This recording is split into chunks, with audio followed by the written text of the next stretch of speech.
नमस्कार, मैं हूं अंजलि इस्टवाल और 9 बजे की खबरों में आपका स्वागत है।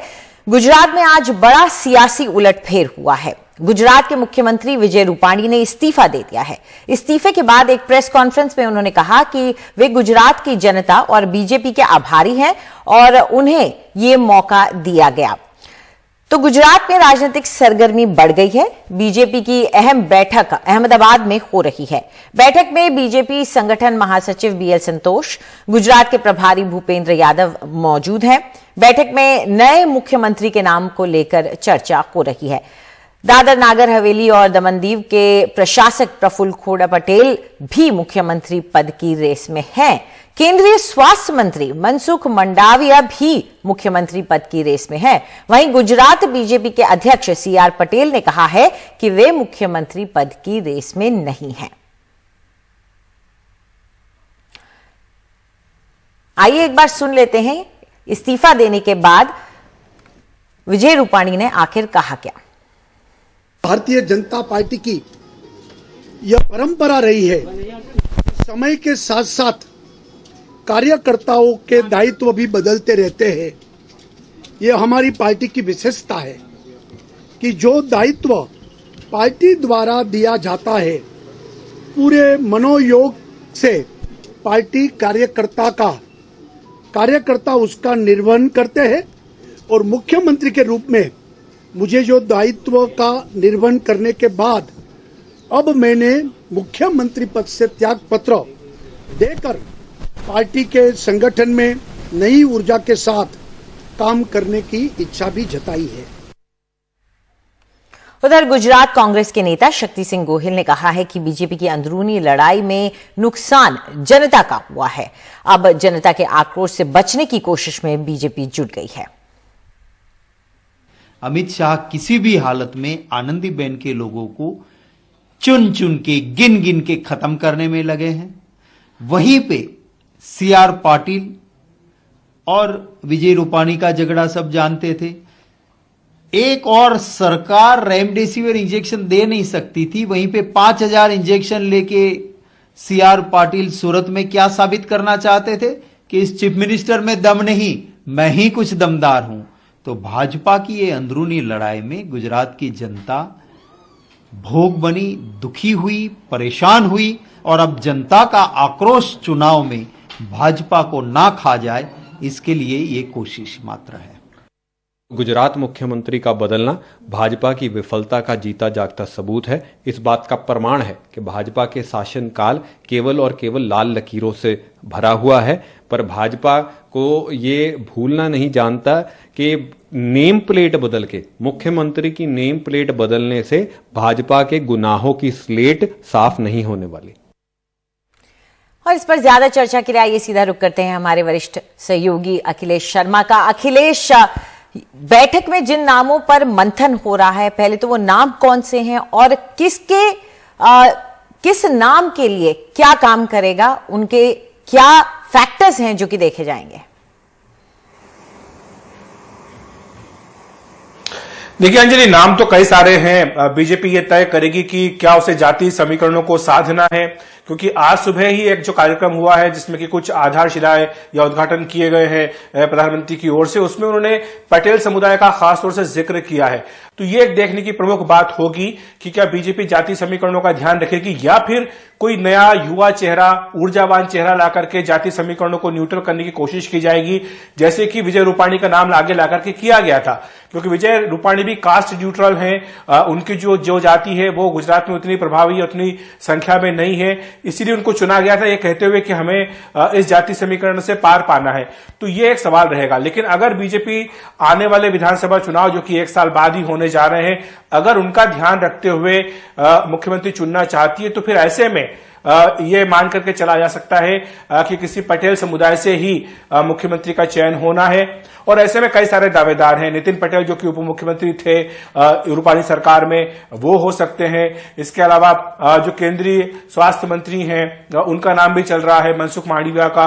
लेकिन उनका नाम आते सवाल ये उठता है कि जब 2 महीने पहले उनको स्वास्थ्य मंत्री बनाया तो क्या फिर से एक वैकेंसी यहां पर होनी चाहिए केंद्र में, इसको लेकर के भी सवाल उठता है। और भी पुरुषोत्तम रूपाला का नाम चलता है, प्रफुल्ल प्रफुल्ल खोड़ा पटेल जो है उनका नाम भी चलता है। तो ऐसे में नाम तो कई सारे चल रहे हैं, लेकिन ये देखने की बात होगी कि पीएम मोदी के मन में क्या है, क्योंकि इस बारे में जो भी अंतिम फैसला होगा वो खुद पीएम मोदी ही करेंगे। लेकिन अखिलेश, ये मौका भी मिल गया है इसकी वजह से दूसरी पार्टियों को ये कहने का कि बार बार ऐसा करती है बीजेपी अपनी नाकामी छुपाने के लिए। देखिए, ये तो बिल्कुल साफ बात है अंजलि की रूपानी को बदलने का फैसला क्यों किया गया है। पहली बात तो यह है कि जो प्रदेश अध्यक्ष हैं उनके साथ उनकी पटरी नहीं बैठ पा रही थी, कई मुद्दों को लेकर के उनका मतभेद था। रेमडेसिविर इंजेक्शन का जो मामला है, जब गुजरात में त्राही त्राही मच रही थी, लोग इस इंजेक्शन के लिए इधर से उधर भाग रहे थे, तब सीआर पाटिल ने बाकायदा कहा कि उनके पास इंजेक्शन है, लोग जाकर के ले आ सकते हैं। जब मुख्यमंत्री रूपानी से पूछा गया इस बारे में तो उन्होंने कहा कि आपको जो पूछना है आप पाटिल से पूछिए। इसके बाद जो एक अखबार है वहां का, उसने सीआर पाटिल का जो मोबाइल नंबर है उसको हेडलाइन बना करके छाप दिया। 3 दिनों तक पाटिल के मोबाइल पर लगातार हजारों फोन उसके बाद आते रहे। तो ऐसे में जो मतभेद है वो तो साफ दिख रहे हैं। दूसरी बात, जो कोरोना महामारी हुई उसमें मिसमैनेजमेंट वो यहां पर दिल्ली में भी चुभा, क्योंकि प्रधानमंत्री और गृहमंत्री दोनों ही गुजरात से आते हैं। गृहमंत्री का तो चुनाव क्षेत्र ही वहां पर है, तो ऐसे में उनके पास लगातार फीडबैक आ रहा था कि जो सरकार है वो ठीक से हैंडल नहीं कर पा रही है, चाहे ऑक्सीजन की सप्लाई का मामला हो, चाहे दवाइयों का मामला हो, चाहे आईसीयू बेड्स का मामला हो। इस सब में लोग काफी परेशान थे, तो ये भी एक कारण रहा है। और तीसरा कारण, जैसे मैंने कहा कि जातीय समीकरणों को भी ध्यान में रखना है या नहीं रखना है, यह भी पार्टी को फैसला करना है, क्योंकि 1 साल बाद ही गुजरात विधानसभा के चुनाव हैं। 2017 का जो चुनाव हुआ था उसमें बीजेपी 3 अंकों में नहीं पहुंच पाई थी, विजय रूपानी की अगुवाई में चुनाव लड़ा था।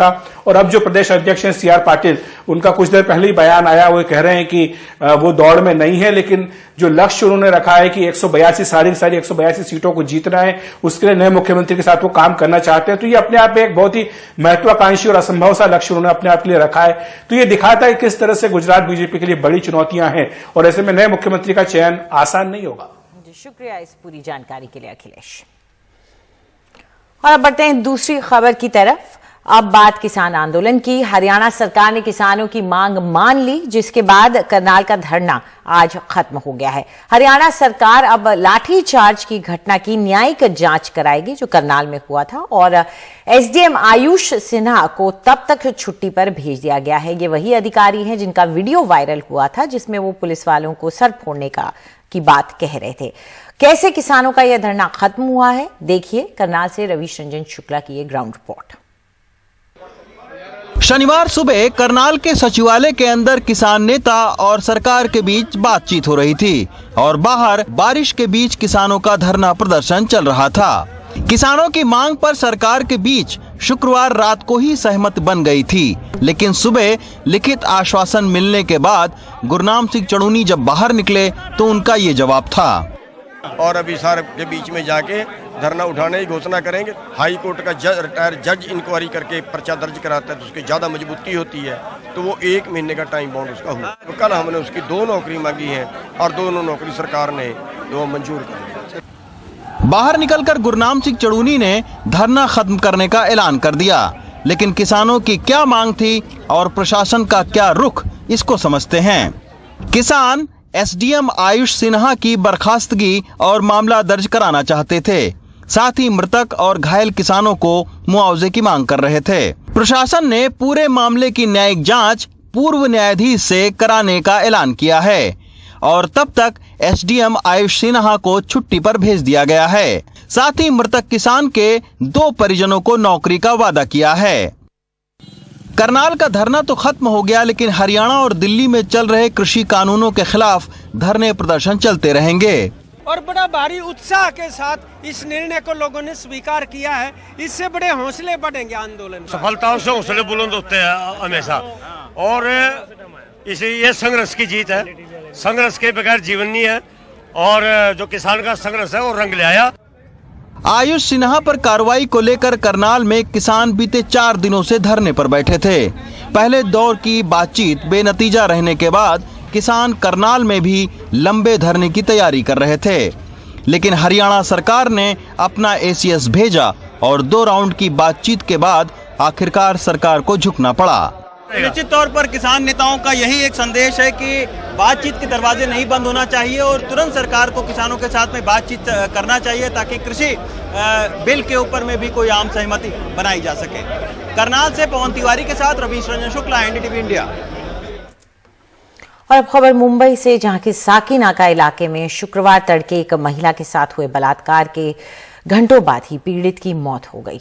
पुलिस ने एक आरोपी को गिरफ्तार किया है और मुख्यमंत्री ने इस मामले की जांच फास्ट ट्रैक कोर्ट में कराने के आदेश दिए हैं। शुक्रवार सुबह मुंबई के साकीनाका इलाके में एक 34 वर्षीय महिला के साथ हुए बलात्कार के अगले दिन पीड़ित महिला की मौत हो गई। पुलिस ने एक आरोपी को गिरफ्तार किया है, तो वहीं विपक्ष ने इस मामले में कड़ी से कड़ी सजा देने की मांग की है। साकीनाका की जो घटना है ये बहुत ही दुर्भाग्यपूर्ण है। हम इसकी निंदा करते हैं और जिस प्रकार से ये घटना हुई है, एक प्रकार से मानवता को काली पोतने वाली ये घटना है। हमारी मांग है कि इसके ऊपर कड़ी कार्रवाई की जाए, तुरंत फास्ट ट्रैक कोर्ट तैयार किए जाए, आरोपियों को सजा मिले और हमारे तो मांग ये रहेगी कि ऐसे आरोपियों को सजा देना तो कोर्ट का काम है, पर उनको फांसी की सजा ही होनी चाहिए। मामले की जानकारी देने खुद मुंबई पुलिस कमिश्नर हेमंत नगराले मीडिया के सामने आए। उन्होंने कहा कि शुक्रवार सुबह 3:20 पर जानकारी मिलने के 10 मिनट के भीतर ही पुलिस मौके पर पहुंच गई। एम्बुलेंस का इंतजार न करते हुए पुलिस अधिकारियों ने महिला को उसी टेम्पो से तुरंत अस्पताल पहुंचाया। सीसीटीवी फुटेज की मदद से आरोपी को पकड़ा गया है और 21 सितंबर तक उसे पुलिस हिरासत में भेज दिया गया है। पीड़ित के शव को पोस्टमार्टम के लिए भेज दिया गया है। मुख्यमंत्री उद्धव ठाकरे ने इस मामले की जांच फास्ट ट्रैक कोर्ट से करने के आदेश दिए हैं। इस घटना का इन्वेस्टिगेशन 1 महीने के अंदर में पूरा किया जाएगा और ऑनरेबल मुख्यमंत्री महाराष्ट्र राज्य इनके आदेश के अनुसार फास्ट ट्रैक कोर्ट भी काम शुरू कर देंगे और वहां पे इस गुने का जुडिशियल ट्रायल चलेगा। महाराष्ट्र में पिछले कुछ दिनों से लगातार आ रहे बलात्कार के मामलों पर अब विपक्ष सरकार को घेरती नजर आ रही है और सवाल यही उठ रहा है कि आखिर मुंबई सहित महाराष्ट्र के कई हिस्सों में इस तरह के मामले क्यों बढ़ रहे हैं। मुंबई से राजेंद्र दयालकर के साथ सोहित मिश्रा, एनडीटीवी इंडिया। वक्त एक छोटे से ब्रेक का। ब्रेक के बाद जबरदस्त बारिश से बेहाल थी दिल्ली, क्योंकि सितंबर महीने में बारिश ने 77 साल का रिकॉर्ड तोड़ा।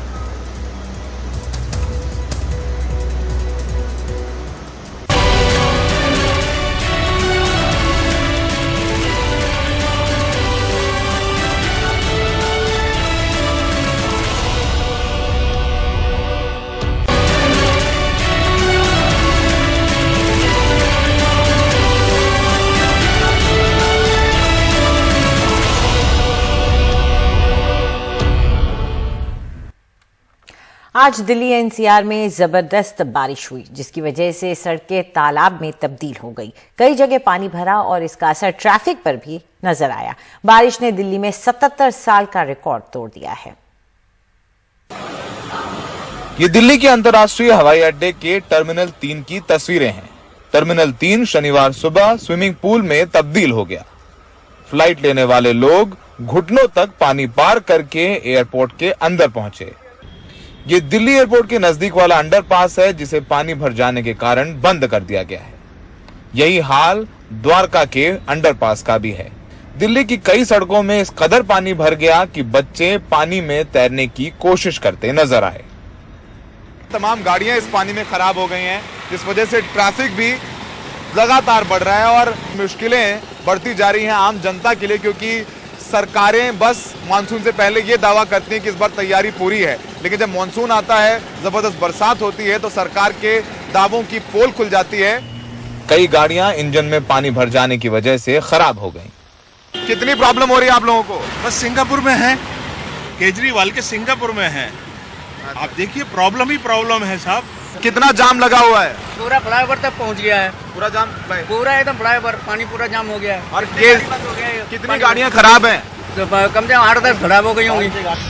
मौसम विभाग ने दिल्ली और आसपास के इलाकों में अगले 2 दिनों के लिए भारी बारिश का अनुमान लगाया है। राष्ट्रीय राजधानी में बारिश और एयरपोर्ट पर जल जमाव की वजह से 4 घरेलू फ्लाइटें और 1 अंतर्राष्ट्रीय फ्लाइट को दिल्ली से जयपुर और अहमदाबाद के लिए डाइवर्ट कर दिया गया है। दिल्ली में पिछले लगभग 10 महीनों से धरने पर बैठे किसान भी बारिश में भीगते नजर आए। किसान नेता राकेश टिकैत खुद गाजीपुर बॉर्डर पर भरे पानी में बैठकर प्रदर्शन करते नजर आए। दिल्ली से सौरभ शुक्ला, एनडीटीवी इंडिया।